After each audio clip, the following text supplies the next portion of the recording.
আসসালামু আলাইকুম বন্ধুরা, আমি আজকে নিয়ে চলে এসেছি গাজরের কেক রেসিপি। অ্যাকচুয়ালি এটা আমি চেন্নাই গেছিলাম, ওখানে খেয়েছিলাম, তার জন্য আমি ভাবলাম রেসিপিটা ট্রাই করা যাক একবার বাড়িতে। তার জন্য নিয়ে নিচ্ছি আমি 1 কাপ সুজি, 1 কাপ চিনিকে নিয়ে আমি মিক্সিং বলে বেটে নিয়েছি। গুঁড়ো করে নিতে হবে, চিনিটাকে গুঁড়ো করে দিলে ভালো। এরপর নিয়ে নিলাম টক দই।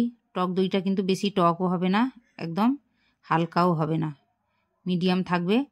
এরপরে আমি একটা হ্যান্ড ফিটার দিয়ে ভালো করে ফিটিয়ে নিচ্ছি। অবশ্যই আপনারা রেসিপিটা ট্রাই করবেন, এটা কিন্তু খুবই টেস্টি এবং খুবই ইজি রেসিপি।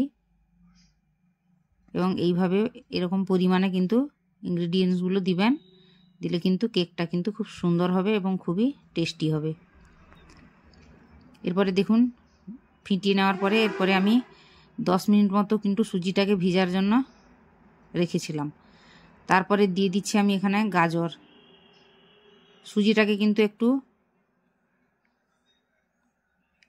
ভিজিয়ে কিন্তু একটু রেখে দিতে হবে, না হলে কিন্তু সুজিটা শক্ত থেকে যাবে। এরপর নিয়ে নিচ্ছি আমি এখানে দুধ নিয়েছি এখানে 1 কাপ। তারপর নিয়ে নিচ্ছি ভ্যানিলা এসেন্স, তারপর নিয়ে নিচ্ছি লবণ মিষ্টিটাকে ব্যালেন্স করার জন্য। এরপর নিয়ে নিচ্ছি দেশি ঘি 1 চামচ।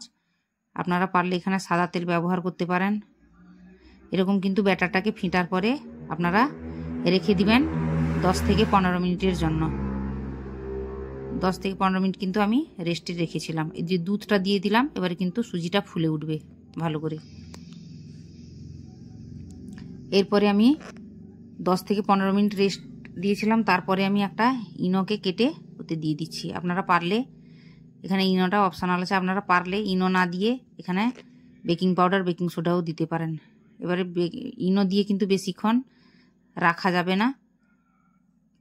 ইনো দেওয়ার সঙ্গে সঙ্গেই কিন্তু একটু হালকা ফিটিয়ে কন্টেনারে ঢেলে কেকটা কিন্তু রান্নার জন্য বসিয়ে দিতে হবে, না হলে কিন্তু ইনোর অ্যাকশানটা কেটে গেলে কেক কিন্তু ফুলে উঠবে না, আর কেক না ফুললে কিন্তু খেতে ভালো লাগবে না। এরপরে আমি একটা বাটার পেপার দিয়ে কন্টেনার নিয়ে নিয়েছি। এবার ওতে দিয়ে দিচ্ছি ব্যাটারটাকে। দেখুন আমি কিন্তু এটাকে মাইক্রো ওভেনে করব।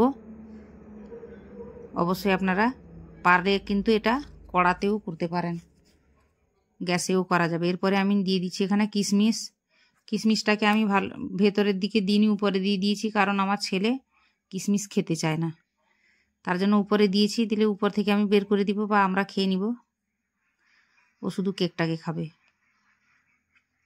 ও কিশমিশ একদমই পছন্দ করি না, তার জন্য আমরা কিশমিশ কোনো জিনিসে দিতে পারি না। এরপরে আমি ওভেনে দিয়ে দিচ্ছি। অবশ্যই রেসিপিটা ট্রাই করবেন। দেখুন আমি এবারে দিয়ে কিন্তু বের করে নিয়েছি। আমি ভিডিওটা করিনি, কেকটা হয়ে যাওয়ার পরে কিন্তু ভিডিওটা অর্ধেক অন করতে ভুলে গেছি, তার জন্য আমি কেকটাকে কেটেও নিয়েছি। রেসিপিটা ভালো লাগলে লাইক করুন, কমেন্ট করুন, শেয়ার করুন।